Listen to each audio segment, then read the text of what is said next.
ಭಾರತದಿಂದ operation gold, $100 billion ನತ್ತ ಚಿನ್ನದ ಮೀಸಲು. ವಿಶ್ವವೇ ಆರ್ಥಿಕ ಬಿಕ್ಕಟ್ಟು, ರಾಜಕೀಯ ಅಸ್ಥಿರತೆ ಮತ್ತು ಯುದ್ಧದ ಸುಳಿಯಲ್ಲಿ ಸಿಲುಕಿದೆ. ಇಂತಹ ಸಮಯದಲ್ಲಿ ಭಾರತ ತನ್ನ ಭವಿಷ್ಯವನ್ನ ಭದ್ರಪಡಿಸಲು ಆಪರೇಷನ್ ಗೋಲ್ಡ್ ಎಂಬ ಬೃಹತ್ ಹೆಜ್ಜೆಯನ್ನ ಇಟ್ಟಿದೆ. ಅಮೆರಿಕದ ಡಾಲರ್ನ ಆಧಿಪತ್ಯಕ್ಕೆ ಸವಾಲು ಹಾಕುತ್ತಾ ಭಾರತೀಯ ರಿಸರ್ವ್ ಬ್ಯಾಂಕ್ ತನ್ನ ಬೊಕ್ಕಸವನ್ನ ಚಿನ್ನದಿಂದ ತುಂಬಿಸ್ತಾ ಇದೆ. ಇತ್ತೀಚಿನ ಅಂಕಿಅಂಶಗಳು ಜಗತ್ತನ್ನೇ ನಿಬ್ಬೆರಗಾಗಿಸಿವೆ. ಕೇವಲ ಒಂದೇ ವಾರದಲ್ಲಿ ಭಾರತದ ಚಿನ್ನದ ಮೀಸಲು ನಿಧಿ ಬರೋಬ್ಬರಿ $2.238 ಬಿಲಿಯನ್ ಗಳಷ್ಟು ಹೆಚ್ಚಾಗಿದೆ. ಇದು ಕೇವಲ ಒಂದು ವಾರದ ಲೆಕ್ಕಾಚಾರವಲ್ಲ, ಬದಲಿಗೆ ಕಳೆದ ಒಂದು ದಶಕದಿಂದ ಭಾರತ ಹೆಣೆಯುತ್ತಿರುವ ಆರ್ಥಿಕ ಚಕ್ರವ್ಯೂಹದ ಒಂದು ಭಾಗ.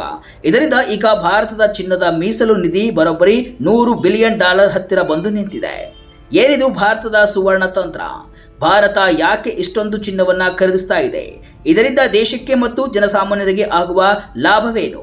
ಈ ವಿಡಿಯೋದಲ್ಲಿ ನೋಡೋಣ ಬನ್ನಿ.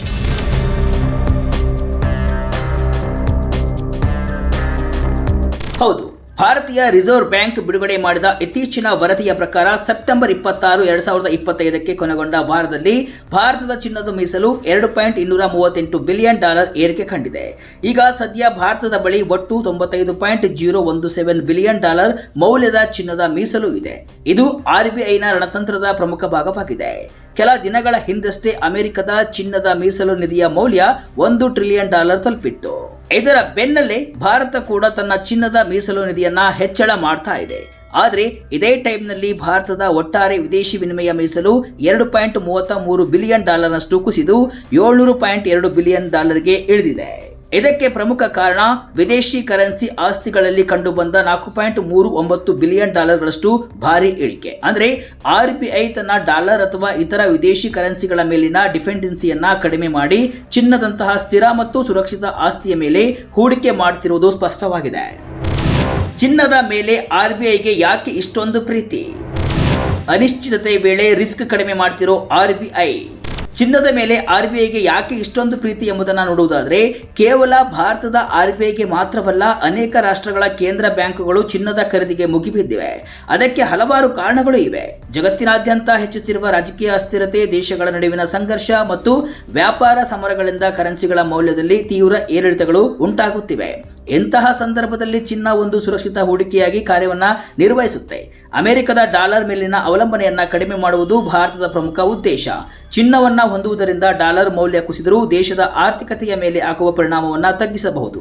ತನ್ನ ಮೀಸಲು ನಿಧಿಯನ್ನ ಕೇವಲ ಒಂದೇ ಬಗೆಯ ಆಸ್ತಿಯಲ್ಲಿ ಇಡದೆ ಚಿನ್ನ, ಡಾಲರ್ ಮತ್ತು ಇತರ ಕರೆನ್ಸಿಗಳಲ್ಲಿ ಹಂಚುವ ಮೂಲಕ RBI ರಿಸ್ಕ್ ಅನ್ನ ಕಡಿಮೆ ಮಾಡ್ತಿದೆ. ಒಂದು ದಶಕದ ಭಾರತದ ಸುವರ್ಣ ಕ್ರಾಂತಿ. ಭಾರತದ ಮನೆಗಳಲ್ಲಿದೆ 25,000 ಟನ್ ಚಿನ್ನ. ಇನ್ನು ಕಳೆದ 10 ವರ್ಷಗಳಲ್ಲಿ ಭಾರತದ ಚಿನ್ನದ ಸಂಗ್ರಹಣೆಯಲ್ಲಿ ಅದ್ಭುತ ಬೆಳವಣಿಗೆಯಾಗಿದೆ. 2015ರಲ್ಲಿ ಭಾರತದ ಬಳಿ ಕೇವಲ 557 ಟನ್ ಚಿನ್ನವಿತ್ತು.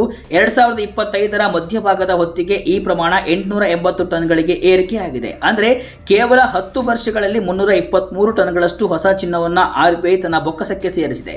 ಮೌಲ್ಯದಲ್ಲಿ ಹೇಳುವುದಾದರೆ 2015ರಲ್ಲಿ ಸುಮಾರು $22 ಬಿಲಿಯನ್ ಇದ್ದ ಚಿನ್ನದ ಮೀಸಲು 2025ರ ಹೊತ್ತಿಗೆ $95 ಬಿಲಿಯನ್ ದಾಟಿದೆ. ಅಷ್ಟೇ ಅಲ್ಲ, ಭಾರತದ ಒಟ್ಟು ವಿದೇಶಿ ಮೀಸಲು ನಿಧಿಯಲ್ಲಿ ಚಿನ್ನದ ಪಾಲು 2019ರಲ್ಲಿ ಕೇವಲ 6.7%ಇತ್ತು. ಆದರೆ 2025ರ ವೇಳೆಗೆ ಇದು 12%ಕ್ಕಿಂತ ಹೆಚ್ಚಾಗಿದೆ. ಈ ಮೂಲಕ ಹೂಡಿಕೆದಾರರ ಸ್ವರ್ಗ ಎಂದು ಕರೆಸಿಕೊಳ್ಳುವ ಚಿನ್ನದ ಮೇಲೆ ಭಾರತದ ಹೂಡಿಕೆ ಮಾಡುತ್ತಲೇ ಇದೆ. ಇದು ಕೇವಲ ಚಿನ್ನದ ಮೀಸಲು ನಿಧಿ ಅಷ್ಟೇ. ಭಾರತದಲ್ಲಿರುವ ಚಿನ್ನದ ಪ್ರಮಾಣ ಕೇಳಿದ್ರೆ ಶಾಕ್ ಆಗ್ತೀರಿ. ಯಾಕಂದ್ರೆ ಬರೋಬ್ಬರಿ 25,000 ಟನ್ ಚಿನ್ನ ಭಾರತದ ಮನೆಗಳಲ್ಲಿ ಇದೆ. ಅಂದ್ರೆ ಜಗತ್ತಲ್ಲೇ ಇಷ್ಟೊಂದು ಪ್ರಮಾಣದ ಚಿನ್ನ ಇಲ್ಲವೇ ಇಲ್ಲ. ಇದರ ಮೌಲ್ಯ ಬರೋಬ್ಬರಿ $2.4 ಟ್ರಿಲಿಯನ್ ನಿಂದ $3.3 ಟ್ರಿಲಿಯನ್ ಆಗಿರಲಿದೆ. ವಿಶ್ವ ಮಟ್ಟದಲ್ಲಿ ಭಾರತದ ಸ್ಥಾನಮಾನ ಬದಲು. ಚಿನ್ನವನ್ನ ಭಾರತಕ್ಕೆ ವಾಪಸ್ಸು ತರುತ್ತಿರುವ RBI. ಇನ್ನು ಈ ನಿರಂತರ ಖರೀದಿಯಿಂದಾಗಿ ಅತಿ ಹೆಚ್ಚು ಚಿನ್ನ ಹೊಂದಿರುವ ದೇಶಗಳ ಪಟ್ಟಿಯಲ್ಲಿ ಭಾರತ 2015ರಲ್ಲಿ 10ನೇ ಸ್ಥಾನದಲ್ಲಿತ್ತು. ಆದರೆ 2025ರ ಹೊತ್ತಿಗೆ ಜಪಾನ್, ಸ್ವಿಟ್ಜರ್ಲ್ಯಾಂಡ್ ನಂತಹ ದೇಶಗಳನ್ನು ಹಿಂದಿಕ್ಕಿ 7ನೇ ಸ್ಥಾನಕ್ಕೆ ಜಿಗಿದಿದೆ. ಅಮೆರಿಕ 8,133 ಟನ್ ಚಿನ್ನವನ್ನು ಹೊಂದಿದ್ರೆ ಜರ್ಮನಿ 3,351 ಟನ್ ಅನ್ನು ಹೊಂದಿದೆ. ಈ ಎರಡು ಅಗ್ರಸ್ಥಾನದಲ್ಲಿದ್ದರೂ ಕೂಡ ಚೀನಾ ಮತ್ತು ಭಾರತ ಅತ್ಯಂತ ವೇಗವಾಗಿ ಹೆಚ್ಚಿನ ಪ್ರಮಾಣದ ಚಿನ್ನವನ್ನು ಖರೀದಿಸುತ್ತಿರುವ ದೇಶಗಳು ಆಗಿವೆ. ಈ ಎಲ್ಲ ಬೆಳವಣಿಗೆಗಳ ನಡುವೆ ವಿದೇಶಿ ಬ್ಯಾಂಕುಗಳಲ್ಲಿ ಇಟ್ಟಿದ್ದ ತನ್ನ ಚಿನ್ನವನ್ನು RBI ಭಾರತಕ್ಕೆ ವಾಪಸ್ ತರ್ತಾ ಇದೆ. 2023ರಲ್ಲಿ ಕೇವಲ 38% ಚಿನ್ನ ಭಾರತದಲ್ಲಿತ್ತು. ಆದರೆ 2025ರ ವೇಳೆಗೆ ಸುಮಾರು 60% ಚಿನ್ನವನ್ನು ದೇಶದೊಳಗೆ ಸಂಗ್ರಹಿಸಲಾಗಿದೆ. ಇದು ದೇಶದ ಸಾರ್ವಭೌಮ ನಿಯಂತ್ರಣವನ್ನು ಹೆಚ್ಚಿಸುತ್ತದೆ ಮತ್ತು ತುರ್ತು ಪರಿಸ್ಥಿತಿಯಲ್ಲಿ ಚಿನ್ನವನ್ನು ಸುಲಭವಾಗಿ ಬಳಸಿಕೊಳ್ಳಲು ಅನುವು ಮಾಡಿಕೊಡುತ್ತೆ. ಚಿನ್ನದ ಮೀಸಲು ಹೆಚ್ಚಳದಿಂದ ಭಾರತಕ್ಕೇನು ಲಾಭ?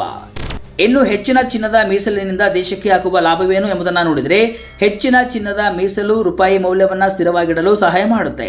ದೇಶದ ಆರ್ಥಿಕ ಅಡಿಪಾಯ ಭದ್ರವಾಗಿದೆ ಎಂಬ ಸಂದೇಶವನ್ನು ಜಾಗತಿಕ ಹೂಡಿಕೆದಾರರಿಗೆ ರವಾನಿಸುತ್ತೆ. ಅಂತಾರಾಷ್ಟ್ರೀಯ ಮಾರುಕಟ್ಟೆಯಲ್ಲಿ ಯಾವುದೇ ದೊಡ್ಡ ಆರ್ಥಿಕ ಬಿಕ್ಕಟ್ಟು ಎದುರಾದರೂ ಅದನ್ನು ಸಮರ್ಥವಾಗಿ ಎದುರಿಸಲು ಈ ಚಿನ್ನದ ಮೀಸಲು ಸಹಕಾರಿಯಾಗುತ್ತೆ. ಆದ್ದರಿಂದ ಭಾರತ ಚಿನ್ನದ ಹಿಂದೆ ಬಿದ್ದಿದ್ದು RBI ಸುವರ್ಣ ಕೋಟೆಯನ್ನು ಕಟ್ತಾ ಇದೆ. ಇದು ಭವಿಷ್ಯದಲ್ಲಿ ಉಂಟಾಗುವ ಆರ್ಥಿಕ ತುರ್ತು ಪರಿಸ್ಥಿತಿಗಳಲ್ಲಿ ಹೆಚ್ಚಿನ ಅನುಕೂಲ ಮಾಡಿಕೊಡಲಿದ್ದು ಪರಿಸ್ಥಿತಿಯನ್ನು ನಿಯಂತ್ರಿಸಲು ಕೇಂದ್ರ ಸರ್ಕಾರಕ್ಕೆ ಸಹಾಯ ಮಾಡಲಿದೆ. ಒಟ್ನಲ್ಲಿ ಭಾರತೀಯ ರಿಸರ್ವ್ ಬ್ಯಾಂಕ್ ಭಾರತಕ್ಕೆ ಚಿನ್ನದ ಕೋಟೆಯನ್ನು ಕಟ್ತಾ ಇದೆ. ಜಾಗತಿಕ ಅನಿಶ್ಚಿತತೆಯ ನಡುವೆ ಭಾರತ ತನ್ನ ಆರ್ಥಿಕ ಸಾರ್ವಭೌಮತ್ವವನ್ನು ಉಳಿಸಿಕೊಳ್ಳಲು ಮತ್ತು ಭವಿಷ್ಯದ ಸವಾಲುಗಳನ್ನು ಎದುರಿಸಲು RBI ದೀರ್ಘಕಾಲದಿಂದ ಈ ರಣತಂತ್ರವನ್ನು ಅನುಸರಿಸ್ತಾ ಇದೆ. ಈ ಸುವರ್ಣ ಹೆಜ್ಜೆ ಮುಂದಿನ ದಿನಗಳಲ್ಲಿ ಭಾರತವನ್ನು ವಿಶ್ವದ ಆರ್ಥಿಕ ಶಕ್ತಿಯಾಗಿ ಮತ್ತಷ್ಟು ಬಲಪಡಿಸುವುದರಲ್ಲಿ ಯಾವುದೇ ಸಂಶಯವಿಲ್ಲ.